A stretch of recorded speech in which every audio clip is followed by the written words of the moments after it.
Hello students, good morning. Welcome to my class. And tell me first, how are you all? Are you fine? Okay, I hope you all are doing well. And do you know about articles? आप जानते हैं? Okay, today we will study lesson 4 of your grammar. Okay, given on page number 18. So students, first you open your book and see page number 18. It's article a and the. So first we know about articles. Okay. What is an articles? Articles are words that define a noun as specific or unspecific. Articles वो होते हैं ऐसे words हैं जिन्हें हम noun से पहले use करते हैं, जो हमें बताते हैं कि वो पर्टिकुलर हैं, विशेष हैं, खास हैं या फिर जनरल हैं. ठीक है, अनस्पेसिफिक हैं. तो यहाँ पर आप देखिए, articles are of two types. ये डेफिनेट आर्टिकल है एंड इनडेफिनेट आर्टिकल्स हैं. ठीक, तो यहाँ पर तीन वर्ड है ए एंड द. तो डेफिनेट आर्टिकल जो इनडेफिनिट होते हैं वो कौन से होते हैं? A and an. Indefinite means definite क्या होता है? निश्चित होता है, और इनडेफिनिट अनिश्चित होता है. So it is used before a noun that is general not particular. और ये हम यूज़ करते हैं ऐसे नाउन से पहले जो कि क्या होता है? जनरल होता है, साधारण होता है, खास नहीं होता, जिसके बारे में हमें कुछ पता नहीं होता है. For example, I own a cat and a dog. अब देखिए यहाँ पर है ये कैट और डॉग मतलब अनस्पेसिफिक हैं.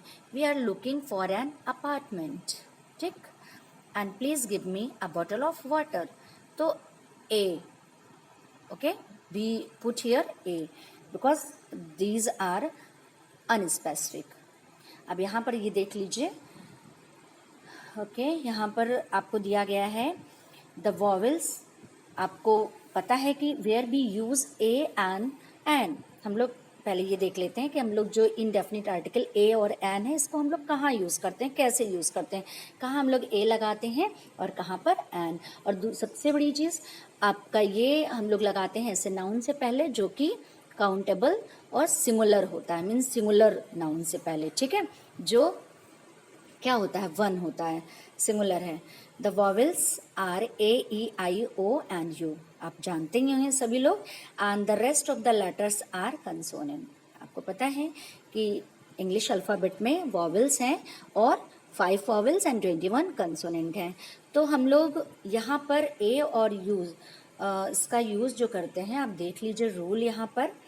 A is used before naming words that begin with a consonant sound.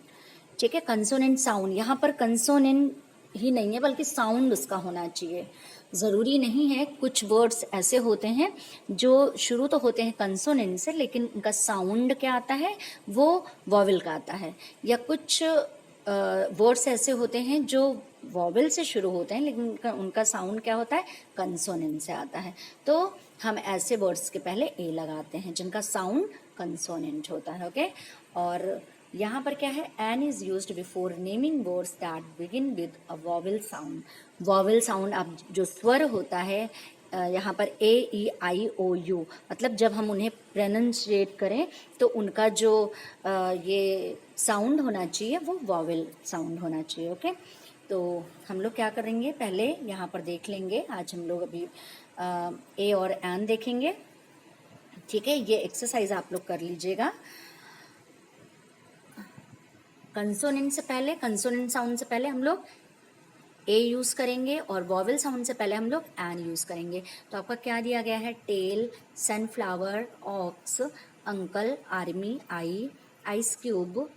Okay, यहाँ पर bear, uniform, farm, eyelash, hour, fish, owl, sitting in dash tree. तो यहाँ पर देखिए आपको क्या करना है? ए और एन आपको फिलअप करना है. तो यहाँ जैसे ये वर्ड है आपका यूनिफॉर्म. ठीक है, यूनिफॉर्म ये लिखा तो गया है यू से, पर इसमें जो साउंड हमारा है वो कंसोनेंट है, इसलिए यहाँ इसके पहले हम लोग ए यूज़ करेंगे. ओके, देख लीजिए. बाकी वर्ड्स आपके ऐसे हैं जो इसमें आप इजीली आप कर सकते हैं. अब आवर है, यहाँ पर एच है, ठीक, लेकिन एच यहाँ पर साइलेंट है, तो हमारा जो साउंड है वो वॉवेल साउंड है, ओ का आ रहा है यहाँ पर, तो इसलिए हम लोग यहाँ पर एन लगाएंगे, an hour. Okay, a uniform, बाकी आपका सिंपल है जैसे आपका होता है, an ice cube, an eye, an army, an uncle, okay, an ox, a sunflower, a tail, okay, a beer, a uniform, a farm, an eyelash, an hour, a fish, an owl sitting in a tree.